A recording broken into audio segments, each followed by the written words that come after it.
I come from Iran. My village is Hangizol. It is very small. There are only 100 to 150 houses there.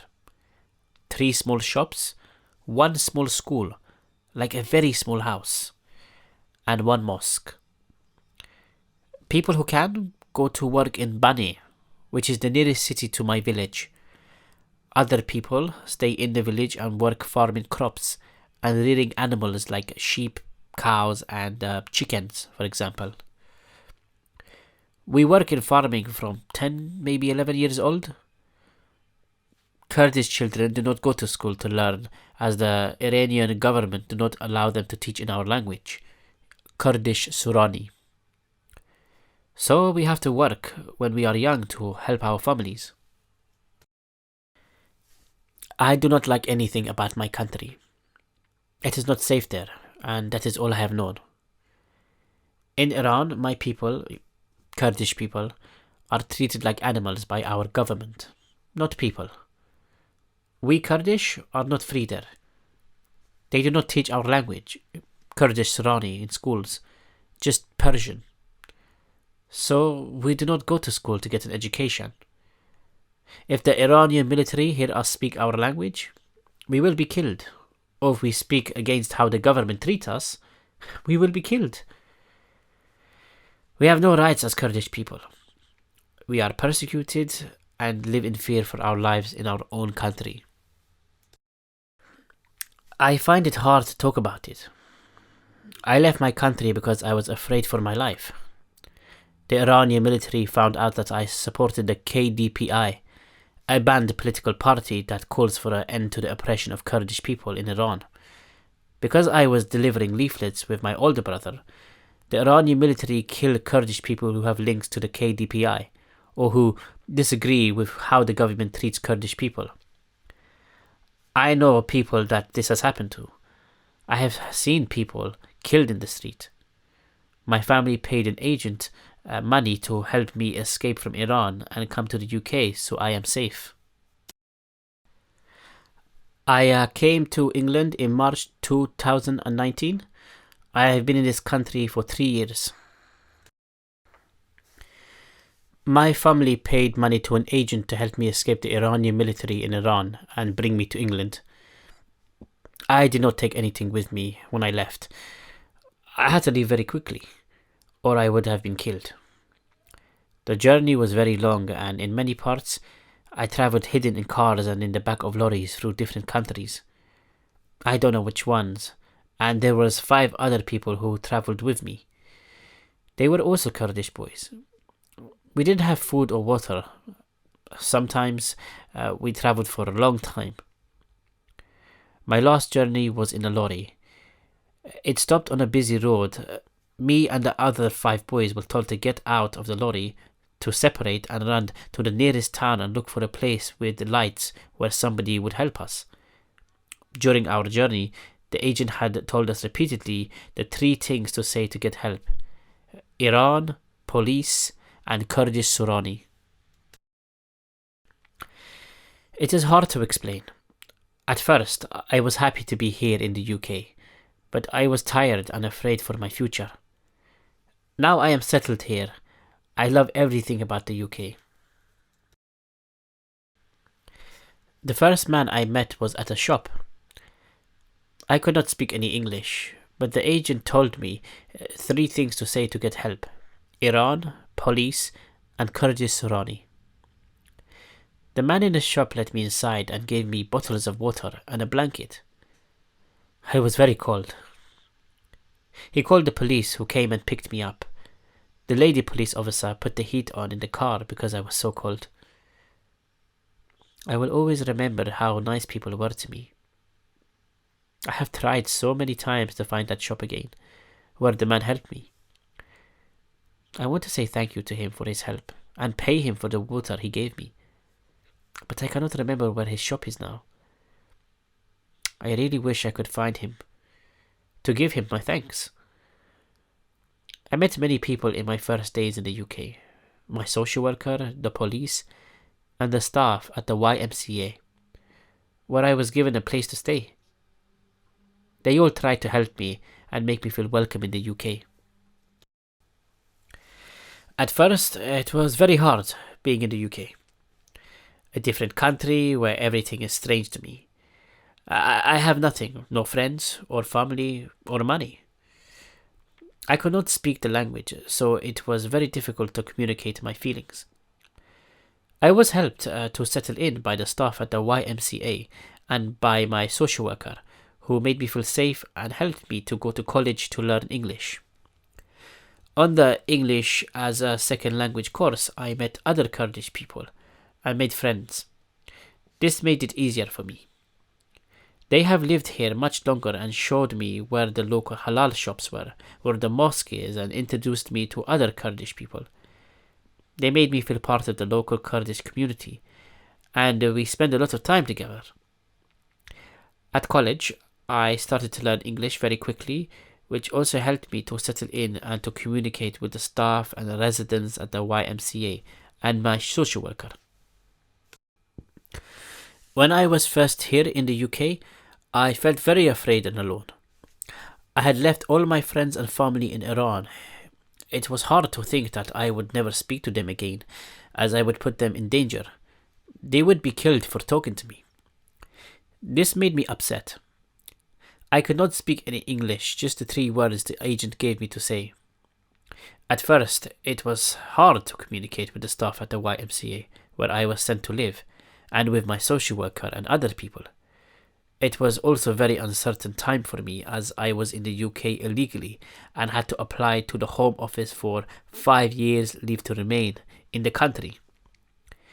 The Home Office process was hard and the decision took a long time, and I was always afraid at that time that I could be sent back to Iran, where I would be killed. No, there is nothing the same about England and Iran. Here I am free and I am safe. I have my education and I can work. I am doing an English as a second language course at South and West Cheshire College, which I have nearly finished, and I work in a local barber shop part-time to earn money. I am hoping to start an IT course at college next year, and I am also learning to drive at the moment. I have many friends and I have a safe place to live. England has many nice places and I like to visit. Everyone has helped me so much, my social worker, my PA, and the YMCA. I am very thankful for everything and all the help and support I get here.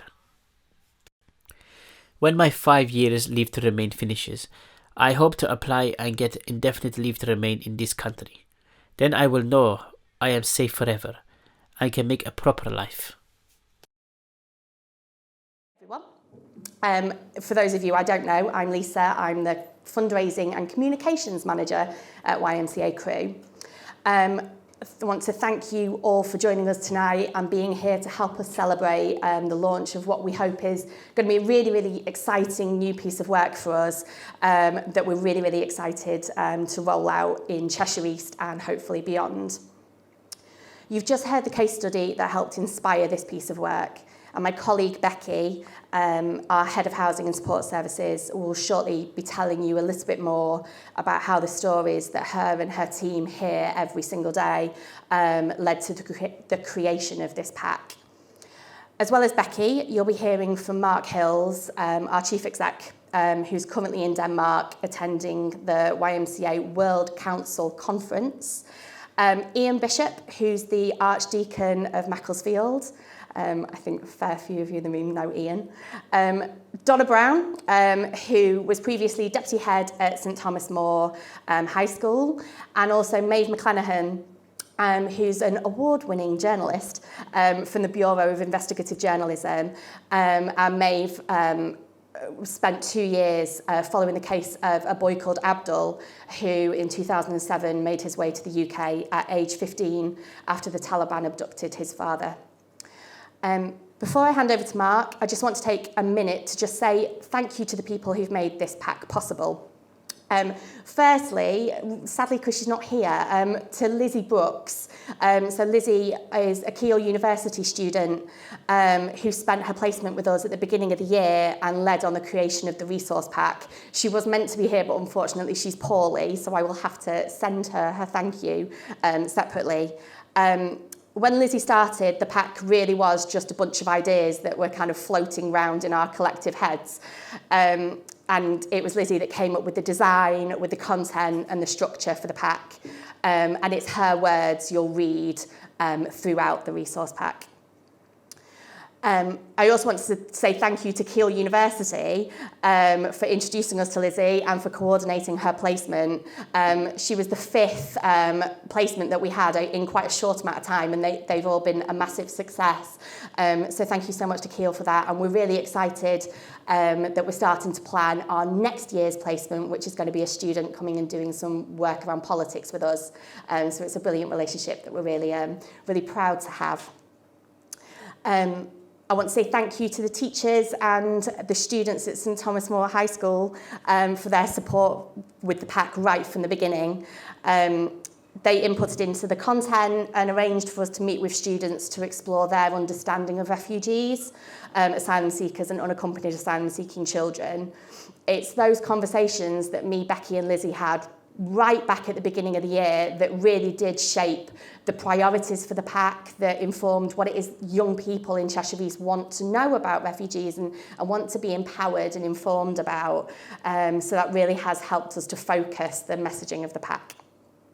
I want to say thank you to Donna.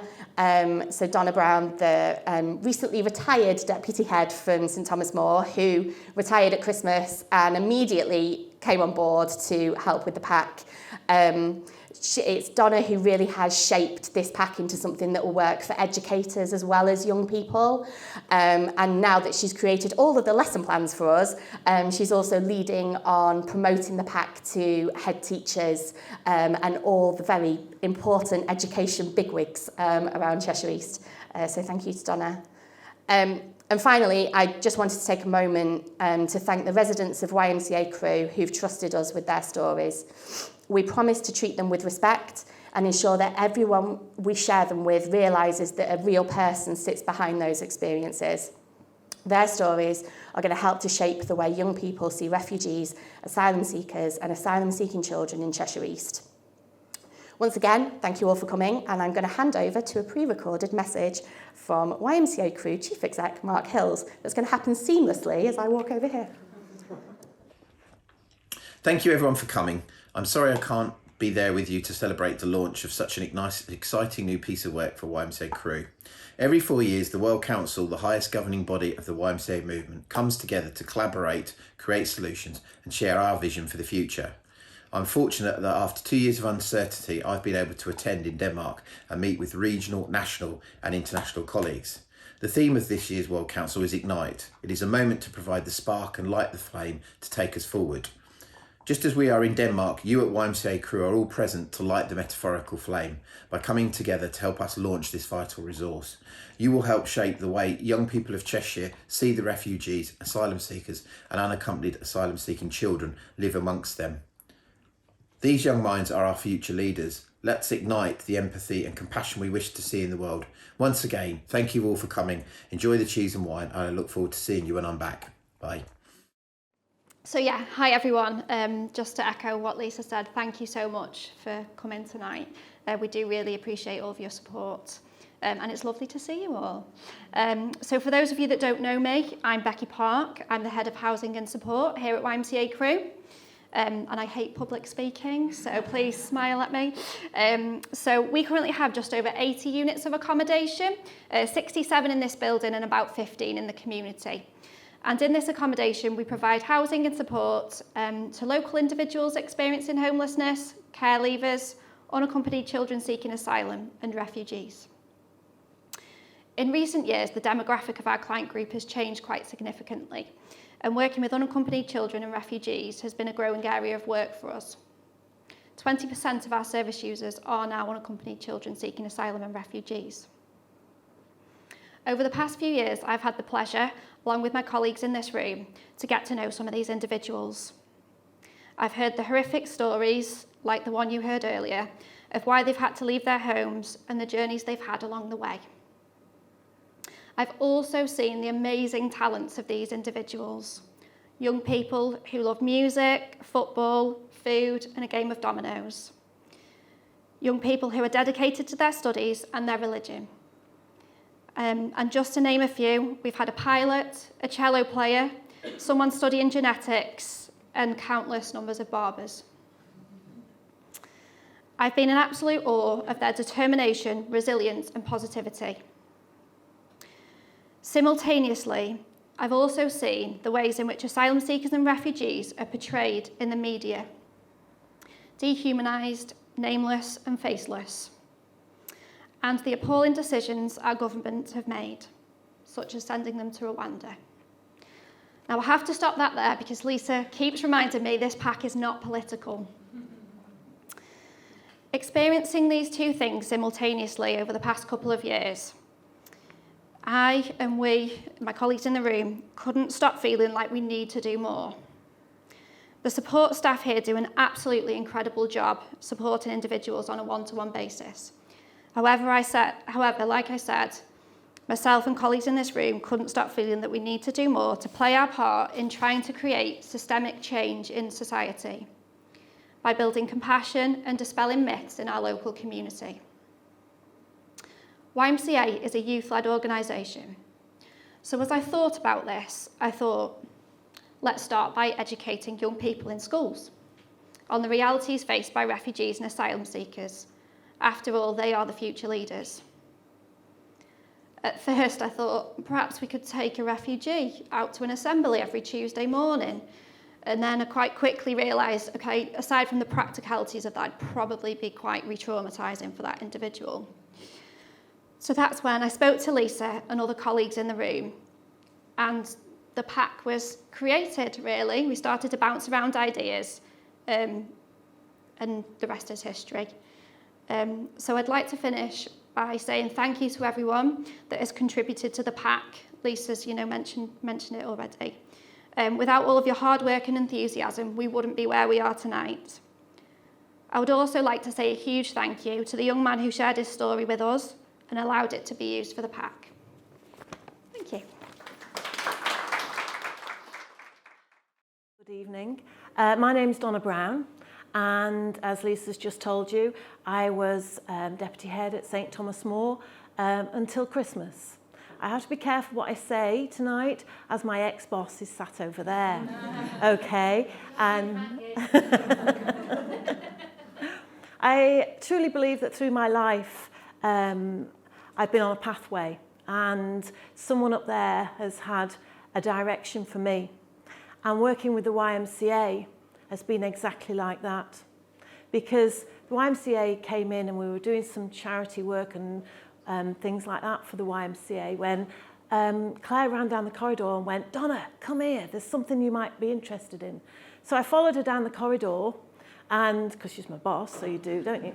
And sat there, and Lisa and Becky were both there, explaining about this pack that they got this idea about and what they wanted to do with it. And it was just inspiring. As an educator, and I've been an educator, or was an educator for 36 years, working with children from the age of 11 to 18, I know that children absorb information. Whatever's out there, they will take in. And I know that there is a lot out there that is just not true. And what children need is accurate information to form judgments. And I also believe in youth. The youth is the future. It's the future of our country. It's the future of the world. And if we don't invest time giving them accurate information, then our future is in jeopardy. Amongst our youth, we have future Prime Minister or Prime Ministers. We have future industrialists. We have future innovators. We have future doctors, nurses, teachers, employees of the YMCA, etc. It is so important that we allow those children to develop, we nurture them, and we allow them to develop with accurate information. And this pack does that. For teachers, and I was one for 36 years, I want that accurate information. I have the skill to deliver that with the children so that they can discuss it, absorb it, work with it, form empathy with things like you've just heard, and move on. But I want to put my energies into doing that, not my energies into finding facts out that are difficult to find. This pack gives the teachers the facts, gives them the knowledges, gives them the case studies, so that they can actually work with the children and develop them. Give them time. The children want the accurate information, but they also want the time to discuss ideas and formulate their opinions. Unfortunately, in schools nowadays, they're not often given that time. So my role was to come in, help with this. I went from being a teacher who hated writing lesson plans to writing lesson plans for the YMCA. It is, it's the paperwork, but the idea was to take that bit of work from the teachers and give them that so they could actually spend their time with the children. We've progressed in actually promoting the pack to Cheshire East head teachers. We had a very productive meeting with Ed O'Neill from Eaton Bank, they got the wrong one, Eaton Bank, a few weeks ago. He was extremely receptive to the pack and to the ideas in it. He was very receptive to the idea that it was non-political. One of the problems in education is that if you get it wrong, they're out there to lynch you. And a lot of schools will walk away from political things and steer away from it.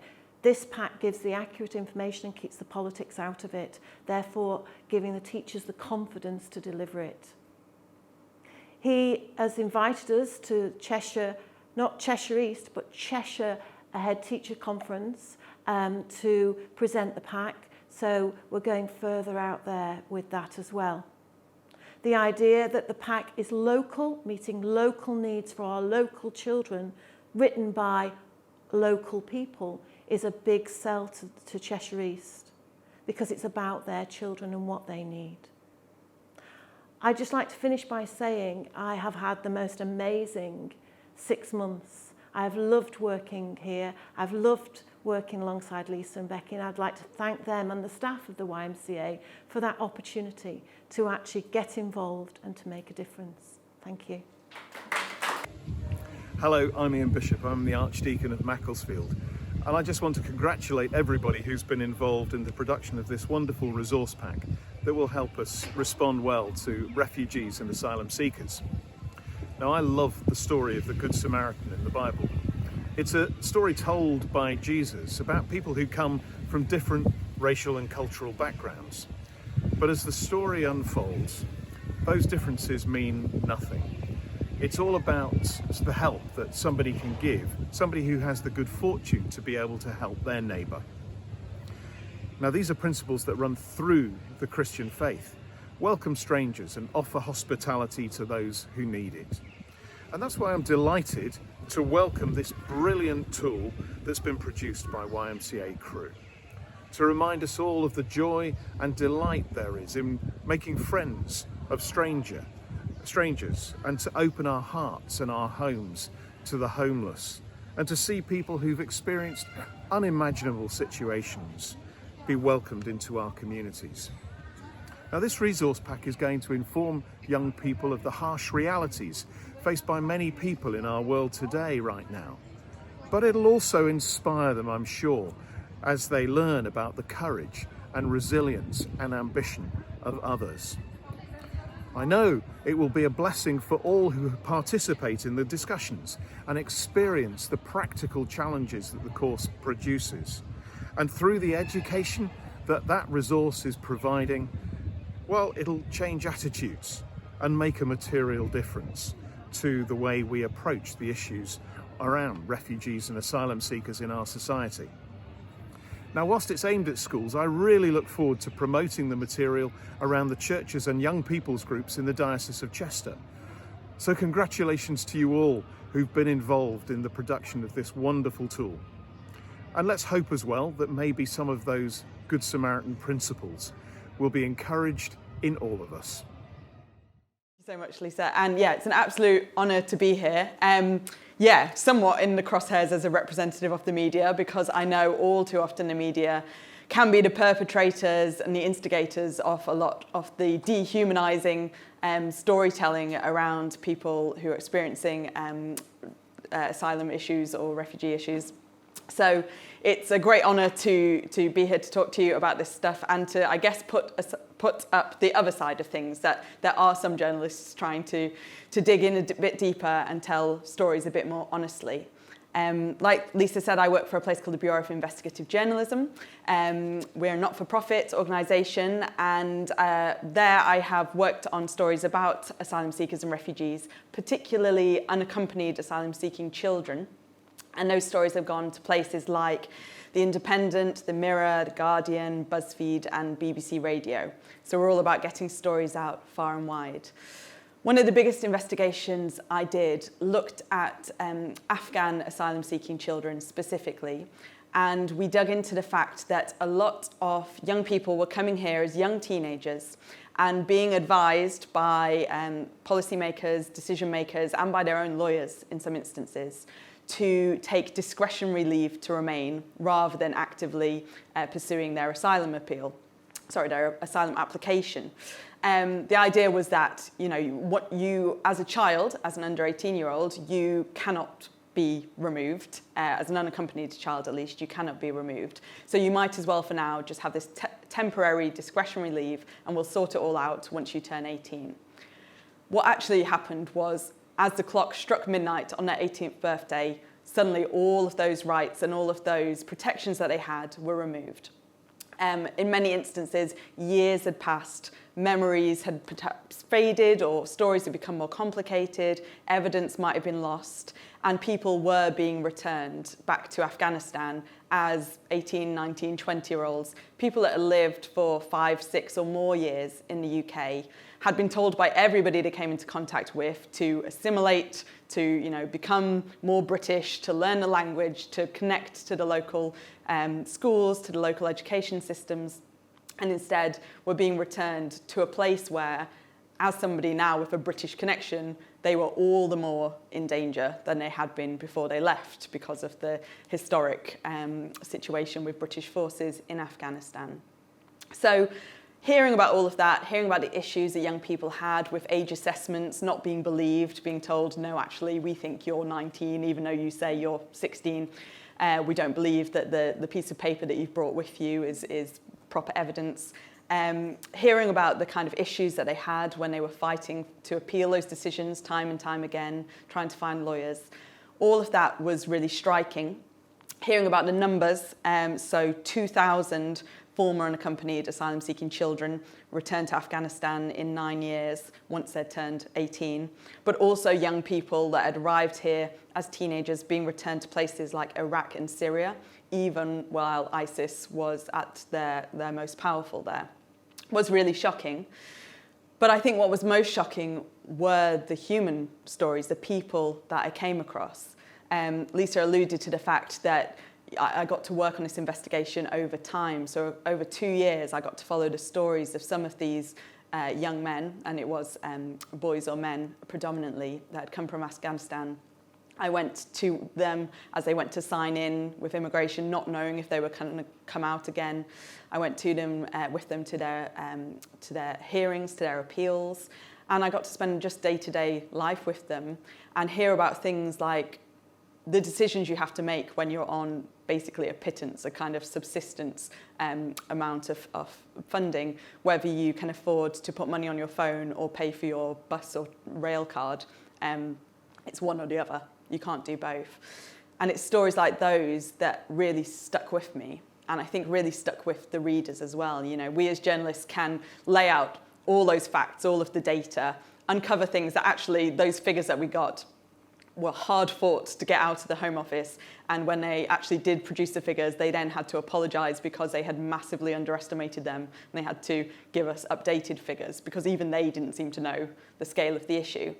But all of those figures and things aren't the things that stick in people's minds, aren't the things that change people's opinions on these peoples. It is the voice and sometimes the faces of young people like Abdul, whose father was kidnapped by the Taliban, who had letters posted through his door saying, "You're next," who had an incredibly traumatic journey to get here through smugglers, through dinghies crossing the Mediterranean and almost sinking, to finally getting into the UK and then being told, yeah, it'll be fine, you can stay here for a little bit. Oh, actually, no, the clock's hit midnight and now we want you out again.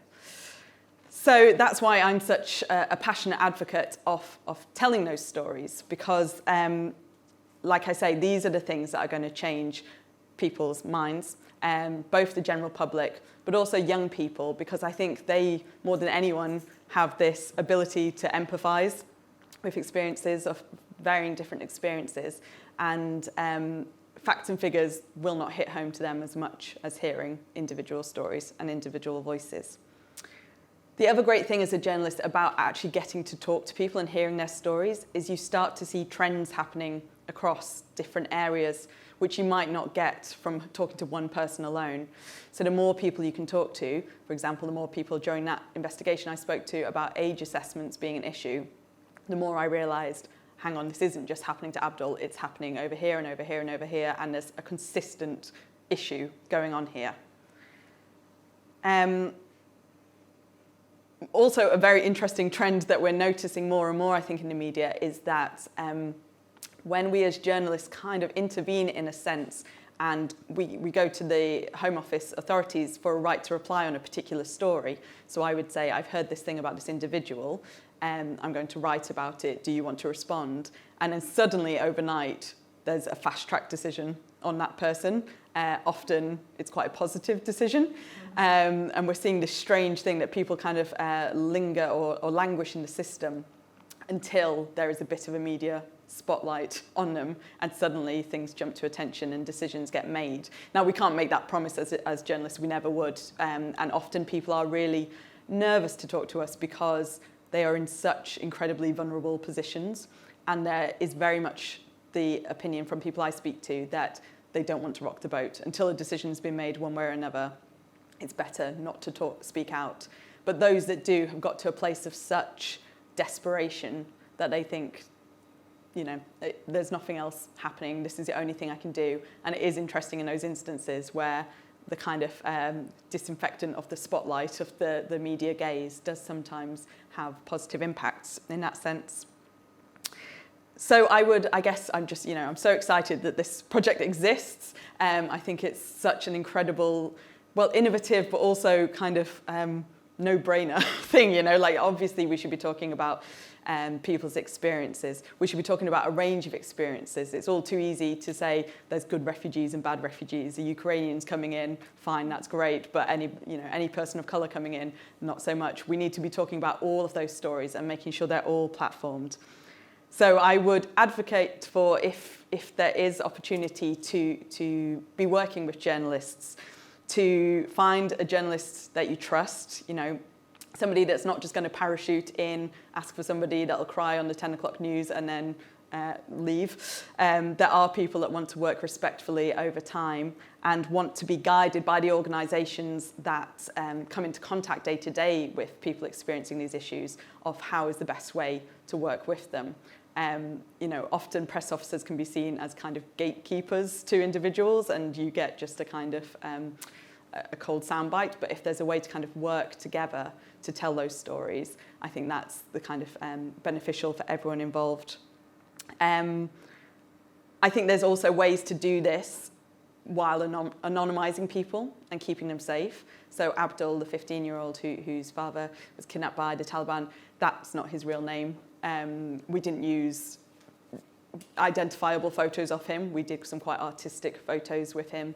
He was happy for us to use his voice, and we considered that very carefully if we would. But I think responsible journalists will think very hard and will want to talk with you about how to do that in a safe way, but in a way that gives the most humanising effect. So, you know, the story we heard there of Bilal, there was so much detail in that really painted a picture. And yet, I don't think, you know, we could pick him out on the street. So, ways to anonymise is really important. It's all just, you know, I hate the phrase giving a voice to a voiceless, because it's not that. People have voices. It's about amplifying, it's about platforming, and it's about sharing voices. I think the media can do a great deal in that, but I think starting talking to young people and getting that message out is absolutely the long-term best strategy we have. So, great stuff. Thank you. About the YMCA, who the YMCA is as a national organisation, a global movement, but also what it is that we do here at YMCA Crew. That was a really, really big thing for Donna and Claire when we were first talking, was that the pack had to reflect who we were as a charity, as well as the work we wanted to do. There is various suggested background reading.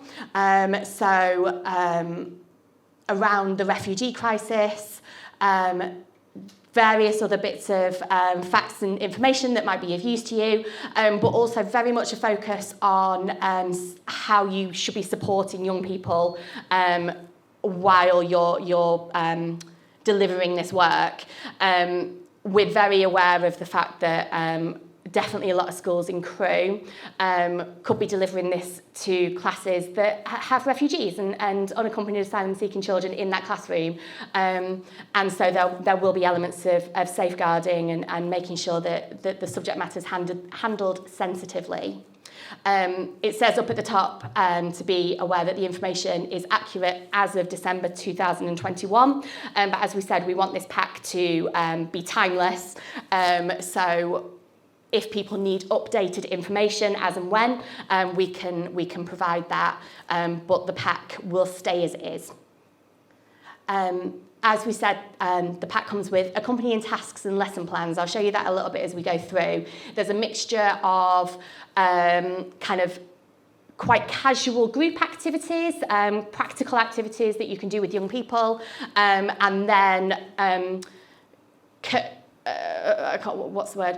accompanying more formal lesson plans for a more structured environment. As it says, whilst each lesson plan has its own learning objectives, our overall aims for the pack and the tasks and the lesson plans are to explain why an individual would need to seek refuge and what that means for them, challenging stigmas and misrepresentations surrounding refugees and asylum seekers, empowering young people to feel informed and able to speak up and support their community, and encouraging young people to discuss and engage with the topic with empathy and compassion. Key terms. So as we said, this is very much about making sure that people have the facts and the information that they need to understand the conversation and really kind of get the context. So we have various different key terms here, so around refugees, asylum seekers, unaccompanied asylum-seeking children, internally displaced people, a stateless person, what leave to remain means, what a migrant is. There's actually, in your pack, there's a slight change to this that I hadn't changed on here.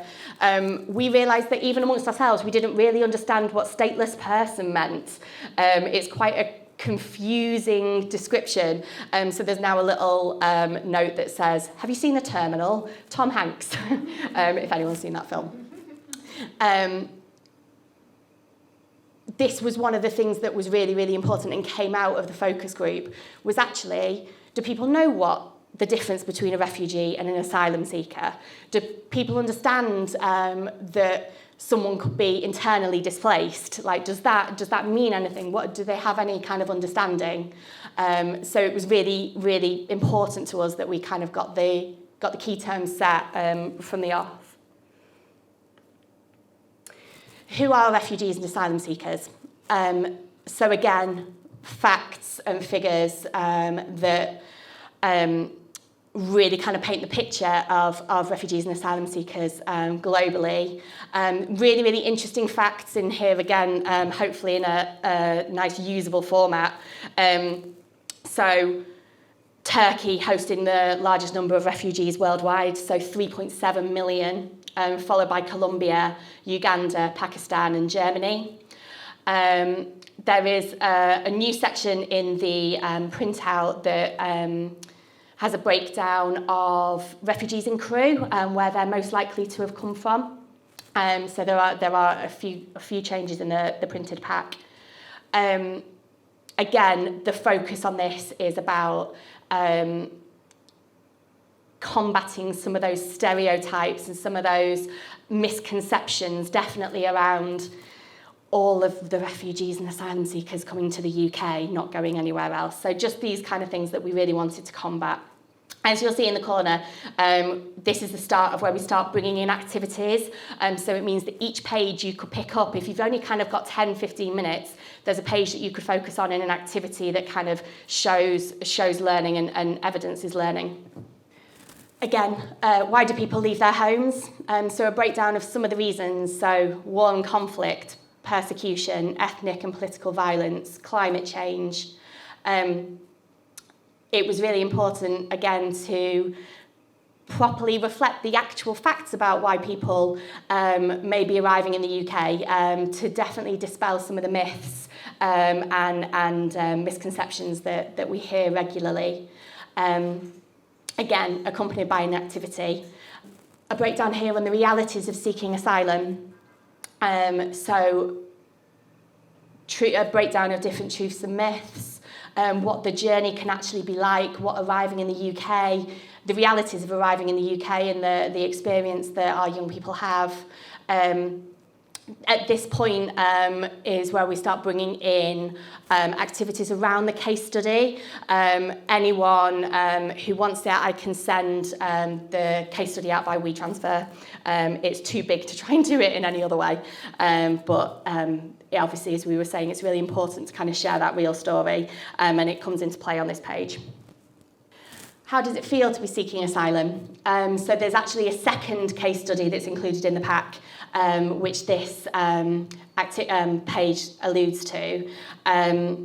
We've also put together an activity which I feel is stolen from somewhere, and I'm not entirely sure where, but we'll claim it as our own. So a pack-a-bag activity, and the idea is to get people to focus on. Imagine we're in this room right now and there's an announcement to say that we've gone to war and no one's going home. The bag that you've got is the bag that you're going to have. What you might be able to go back for a few minutes and grab a few things. What are you putting in that bag? To kind of really get people to focus on what the reality of that would be like.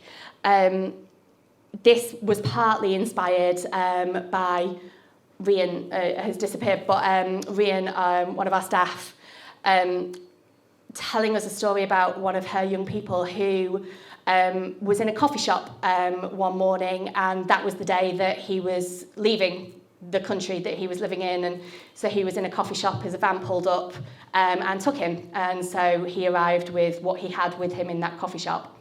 So again, it's just finding a way, an accessible way for young people and actually adults with this one to really kind of have a think about the realities of that, of what you're talking about.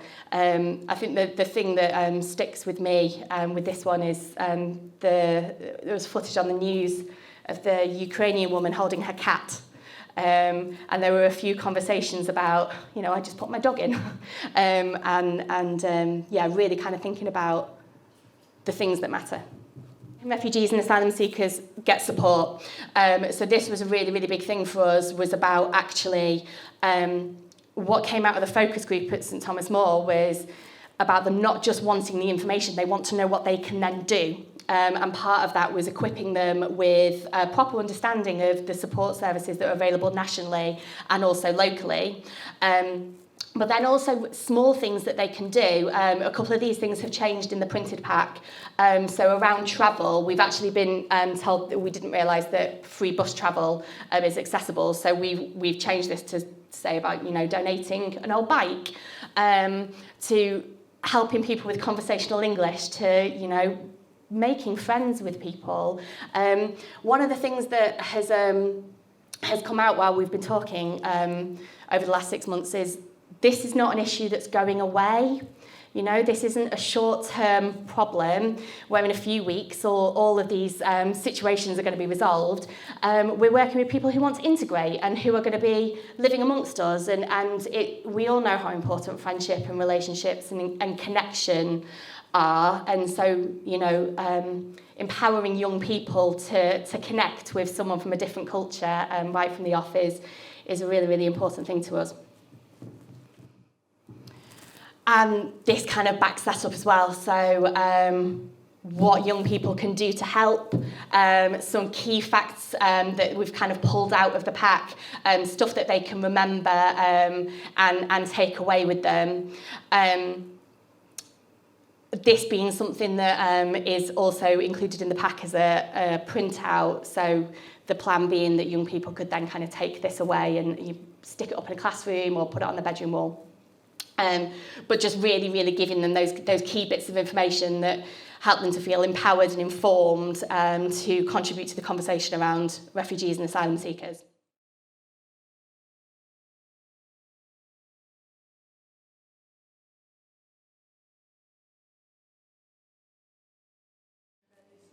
Absolutely. I think as we've kind of run through the pack, there's a lot of stuff that is stuff that we didn't know, that adults don't know. The reason for pitching it for young people is that it seems to be their opinions that need forming, aren't fully formed. The focus group that I mentioned, and there was one standout comment. 2 hours worth of standout comments, but one in particular, one young person said, we know that murder's wrong. You hear them talk about murder on the news, it's always wrong. When you hear people talk about refugees and asylum seekers, there's always two sides to the argument. We're 13, how are we meant to know which side we're meant to agree with? And that was the thing that really struck us, was actually, we as adults know, or hopefully know, how to pick apart what we're hearing. We know how to judge bias, how to recognise stereotypes. It's much harder for young people, and if we can kind of get that message out at this age, we think that's really important. But it is definitely going to be the kind of stuff that can be used older. One thing to kind of reflect on as well with the 11 to 16, we've been really careful, hopefully, that the idea of this pack is to create empathy and compassion. It's not to traumatise. There are only, we reference journeys and the fact that people have travelled and that's been a long journey. We don't focus on it. There's no focus on kind of the trauma. Again, we didn't want anything that would, I'm looking at the teachers in the room, we didn't want anything that would be a barrier or that could kind of cause trouble. So it's about empathy, not trauma.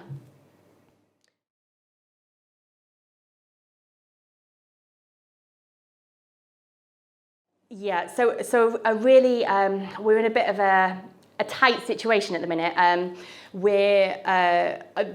big thing for us with this pack was we wanted to make sure that it would be a free resource. We don't want schools to have to pay for it, and we want it to be accessible to everyone. But we are a charity, and we're having to walk a really, really fine line at the minute with the amount of time that we put into it, recognising that it won't make any kind of financial contribution. So we have so many ideas of what we want to do with this pack and what we can see happening in 3, 6, 12 months' time, but we need the financial backing. So as I said, initially we're looking to have a sponsor, and then also looking at possible funding that could go into really kind of making this a big community development project and programme in Cheshire East. If we get to that point, then there will be an opportunity for us to make it a much broader project. But at the minute, we're keeping the focus at 11 to 16, high school and non-formal settings, just to be able to capture that data, be able to show some real strong outcomes for this work that will hopefully help to inform a funding bid, and then the world's our oyster. But that's very much where we are at the minute. We're staying small because we have to be responsible with our time and our resources. So watch this space.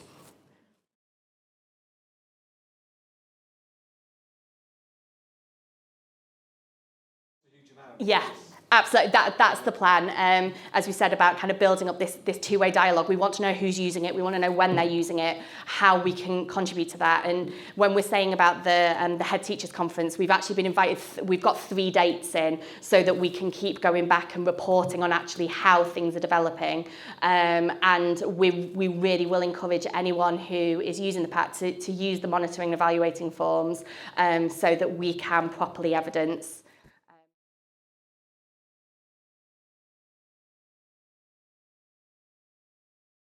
Definitely. We're hoping that we can kind of build momentum off tonight, and that was part of the reason for wanting to run an event like this. This isn't something we'd ordinarily do for kind of new pieces of work, but we kind of wanted to start everyone off at the same point and really kind of be able to hit the ground running. So hopefully over kind of the next 4 to 6 weeks we can definitely get it at least into kind of non-formal settings. I think school's probably slightly more difficult as you're about to break up.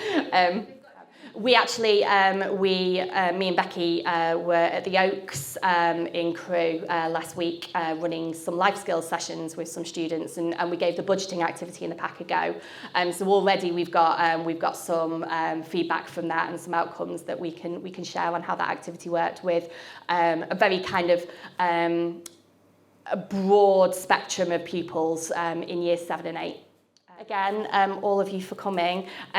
When we were sending out the invites, I said to my colleagues, Becky and Sue, that actually the event was almost secondary. The invite was the important thing. The invite was the opportunity for us to talk about the pack and get it into people's inboxes. We had a lot of people send apologies for tonight, but who already want to have conversations, want to introduce us to people, want to already help us with the launch.